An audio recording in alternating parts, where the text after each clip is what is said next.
साल पहले अमित शाह ने बयान दिया, एक बार नहीं अनेक बार बीजेपी की सरकार इस 50 साल चलेगी।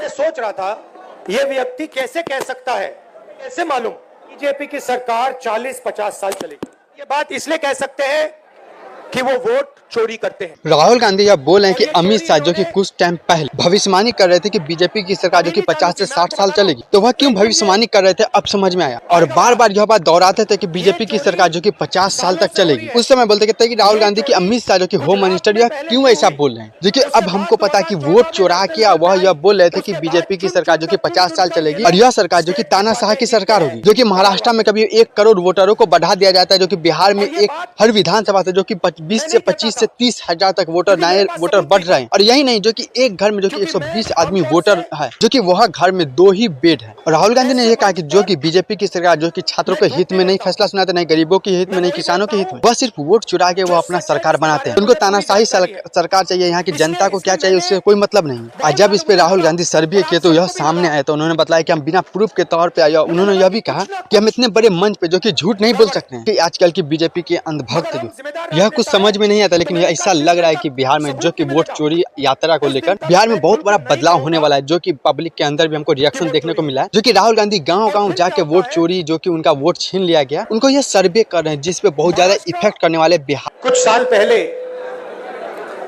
अमित शाह ने बयान दिया, एक बार नहीं अनेक बार, कि अब बीजेपी की सरकार 40-50 साल चलेगी।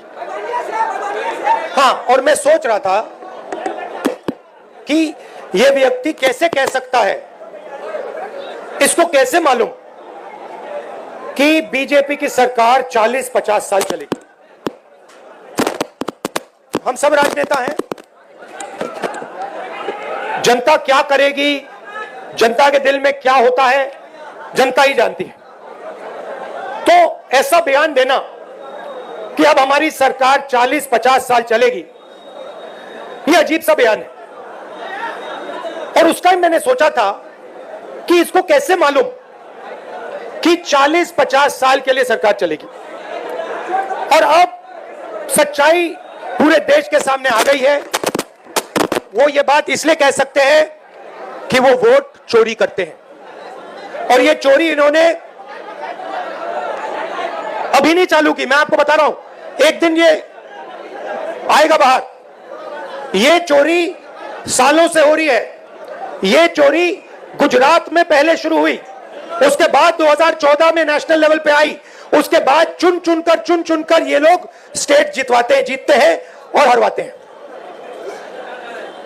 और ये बात मैं नहीं कहता था, क्योंकि मेरे पास सबूत नहीं था, क्योंकि मैं आमतौर से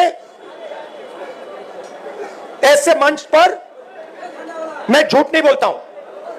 मैं वही बोलता हूं जो सच है, जिसके बारे में मुझे पूरी जानकारी है। इसलिए मैंने बहुत सालों, मुझे लगा और आप सबको भी लगा, मुझे लगा कि कुछ ना कुछ गड़बड़ है। मगर हम जिम्मेदार राजनेता हैं, तो मैंने कहा जिस दिन तक सबूत नहीं मिलेगा उस दिन तक मैं खुलकर नहीं कहूंगा कि वोट चोरी हो रही है। और फिर क्या होता है, महाराष्ट्र और हरियाणा के चुनाव आते हैं, सबसे पहले डेट बदल देते हैं, चुनाव की डेट बदल देते हैं। जो इलेक्शन कमीशन को चुनने का तरीका है, मैं मोदी जी के साथ बैठा हूं, मैं आपको बताता हूं चुनने का क्या तरीका है। चुनने का तरीका है, प्रधानमंत्री डिसाइड करता है इलेक्शन कमिश्नर कौन बनेगा। वहां पे विपक्ष के नेता को बैठा देते हैं, वो सीधा कहते हैं भैया हमें लग रहा है कि इस आदमी को बनना चाहिए, विपक्ष का नेता रोक नहीं सकता। फिर 2023 में, भैया शांत हो जाए, 2023 में बीजेपी ने एक नया कानून बनाया। क्या था कि इलेक्शन कमिश्नर पर कोई केस नहीं लगाया जा सकता है। आप सोचिए, हिंदुस्तान के सब नागरिक पर केस लगाया जा सकता है। आप कुछ गलत करो, पुलिस आ जाएगी, एफआईआर हो जाएगा। 2023 तक इलेक्शन कमीशन और इलेक्शन कमिश्नर पर केस किया जा सकता था। 2023 में छुपे छुपे बीजेपी ने कानून बदला। नया कानून कहता है कि इलेक्शन कमिश्नर पर कोई जुडिशियल कार्रवाई नहीं की जा सकती, कोई केस नहीं लगाया जा सकता।